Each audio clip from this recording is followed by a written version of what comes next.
আসসালামু আলাইকুম। আজকে একটা ছোট্ট বিষয় নিয়ে কথা বলবো। সেটা হলো যে আমাদের তো প্রত্যেক বছর শুরু হয় ইয়া দিয়ে, ক্যালেন্ডার দিয়ে।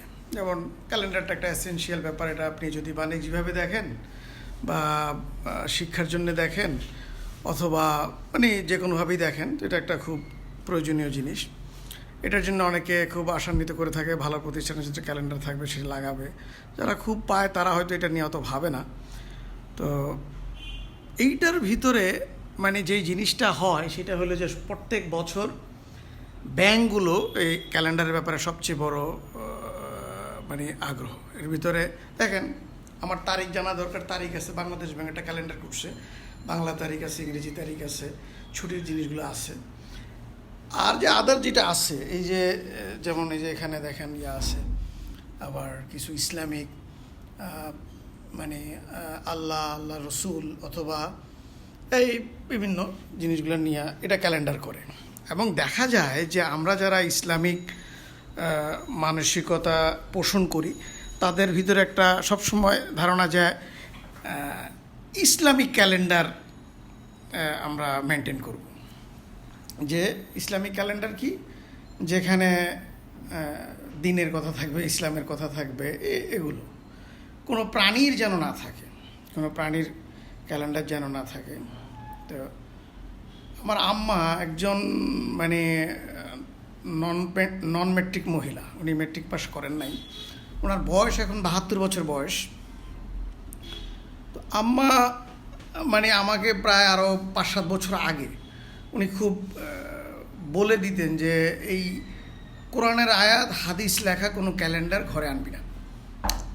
আমি ভাবলাম যে উনি এত ইয়াভাবে মেনটেন করেন, ধর্ম মেনটেন করেন, ইসলাম মেনটেন করেন, উনি তো আরও একজন বয়স্ক মহিলা, তো এটা তো উনি আরও বেশি চাইতেন। উনি কোন বিশেষ কারণে ইসলামিক ক্যালেন্ডার বা কোরআনের আয়াত সম্বলিত, হাদিস সম্বলিত কোনো ক্যালেন্ডার চান না। তো উনি যেটা আমি কারণ যখন জানতে চাইলাম যে কেন আম্মা কী সমস্যা কী, সবাই তো চায় যারা ইসলাম প্র্যাকটিস করে যে এই ইসলামিক ক্যালেন্ডার, কোরআনের আয়াত ক্যালেন্ডার, এটা হুজুররাও চায়, ইমাম সাহেবরাও চায়, মুয়াজ্জিন সাহেবরাও চায়, মাদ্রাসার শিক্ষকরাও চায়। তো এটা কেন?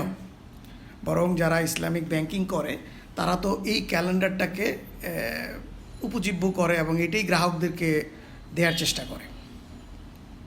আম্মা যেটা বললেন যে দেখ, প্রত্যেক বছর এই ইসলামিক ক্যালেন্ডারগুলো নিয়ে কাবা শরীফের ইয়া থাকে, মদিনা শরীফের ছবি থাকে, কোরআনের আয়াত থাকে, হাদিস থাকে, বছর শেষে আমার একটা বিরাট ঝামেলা হয়ে যায়, এগুলাকে আমি সামলাবো কীভাবে? আমি সামলানোর কী আছে? বলে এটা তো কোথাও ফালাইতে পারি না, এটা না এখানে ফালাইতে পারি না ওখানে ফালাইতে পারি, এটারে নিয়ে আমার একটা মহা চিন্তা। কারণ অন্যান্য ক্যালেন্ডার হলে যেটা হয়, আমি কি করি যে এটার বিভিন্নভাবে ইউজ করে বা কত কাজে ইউজ করে।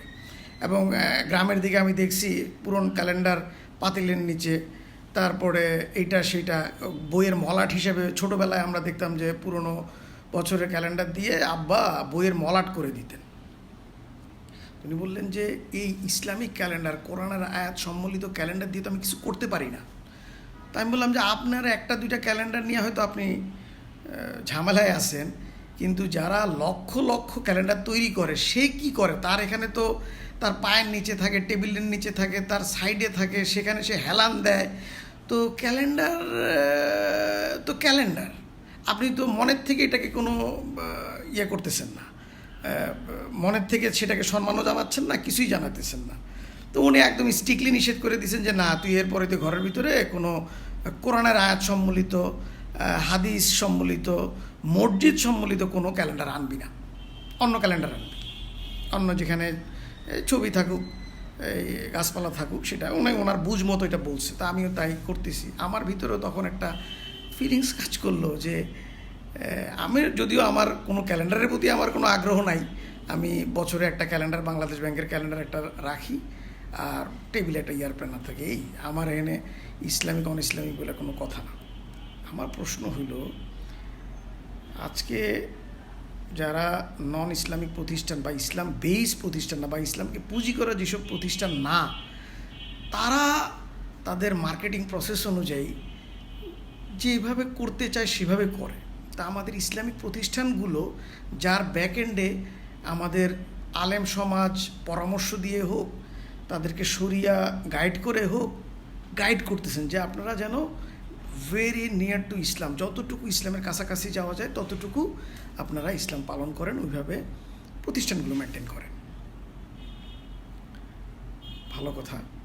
তো প্রত্যেক বছর কোটি কোটি টাকা এই যে ইসলামিক ক্যালেন্ডারের নামে যে ব্যবহৃত হইতেছে, আপনি তো একটা ব্যবসায়িক প্রতিষ্ঠান, হ্যাঁ ইসলামিক ওয়েতে ব্যবসা করতে চাইতেছেন, আমি ওই ব্যাখ্যাতে চাইতেছি না কতটা ইসলাম না, সেটা না। আপনার তো একটা কমার্শিয়াল বাণিজ্যিক উদ্দেশ্য আছে। এখন বাণিজ্যিক উদ্দেশ্যে আপনি যদি একটা গাছপালার ছবি দেন বা সিনারি দেন বা অন্য কিছু দেন, অথবা কিছুই দিলেন না, শুধুমাত্র আপনি তারিখ ভিত্তিক একটা পঞ্জিকা তৈরি করলেন, কি সমস্যা আপনার? আপনি কেন কোরআনের আয়াতটাকে আপনাকে বিক্রি করতে হবে? আপনাকে কেন হাদিসটা বিক্রি করতে হবে? আপনাকে কেন কাবা শরীফের মসজিদটা বিক্রি করতে হবে?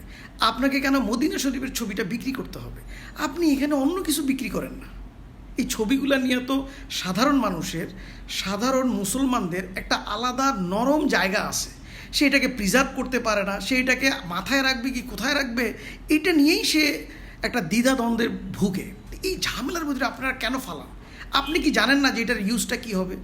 আপনি কি জানেন না বছর শেষে এটা কোথায় পাবে, কোথায় প্রিজার্ভ করবে?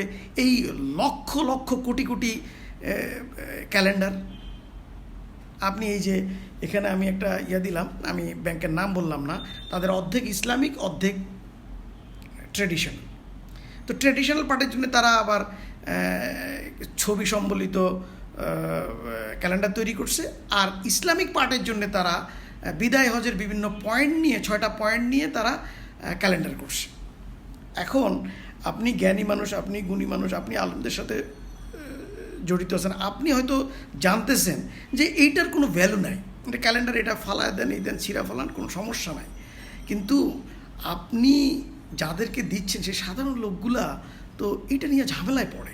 সে মলাটো করতে পারে না, পাতিলের নিচেও দিতে পারে না, এটা দিয়ে জুতাও মুছতে পারে না। তো আপনি যে জেনে শুনে বুঝে মানুষকে ঝামেলায় ফেলতেছেন কেন? আর এটার মূল উপজীব্যটাই কি? আপনি কাবা শরীফের ছবি দেয়ালে দিছেন, তারপরে এটাকে তো আপনি অপমান করতে পারতেছেন না। তো সেই সেন্সে তো আপনিও মূর্তি পূজা করতেছেন, যে একটা কাবা শরীফকে যেভাবে সম্মান করতেছেন, কাবা শরীফের ছবিকেও সেভাবে সম্মান করতেছেন। তো এটা কি প্রকারান্তরে পূজা হইল না? এটা হলো এক জিনিস। দ্বিতীয় জিনিস, যখন আলেমদের সাথে কথা বলছি, বলে যে দেখেন ওখানে কোনো প্রাণীর ছবি দেওয়া ক্যালেন্ডার না যায়। আমি বললাম কিসের দিতে হবে তাহলে? বলে কোনো সিনারি, গাছপালার ছবি। আমি বলি কেন গাছপালার ছবি দিবেন কেন? তখন উনি কোরআনের আয়াত না, একটা হাদিস আমাকে বর্ণনা করলেন, সম্ভবত মুসলিম কি বুখারী শরীফের হাদিস। হাদিসটা এমন যে কিয়ামতের মাঠে ছবি অঙ্কনকারী, মূর্তি বানানোকারী বা এইভাবে যে ছবি তৈরি করছে, মূর্তি তৈরি করছে, তাকে বলা হবে তুমি এ থেকে জান দাও। তো যেহেতু সে জান দিতে পারবে না, তখন তাকে আল্লাহ তাআলা ধরবেন। তো আমার প্রশ্ন হইল, মানে আমরা তো এখন জানতেছি, সেই হুজুরও জানতেছে, মাদ্রাসার লোকও বিশ্বাস করতেছে, আমরাও নন মাদ্রাসার লোকও বিশ্বাস করতেছে যে গাছপালাতেও তো জীবন আছে।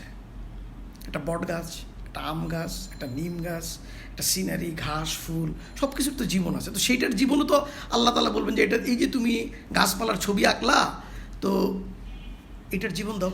তা আপনি তো সেই জীবনও দিতে পারবেন না। যদি সেই জীবন দিতে না পারেন, তো সেটাও তো আপনার জন্যে নাজায়জ হয়ে গেল।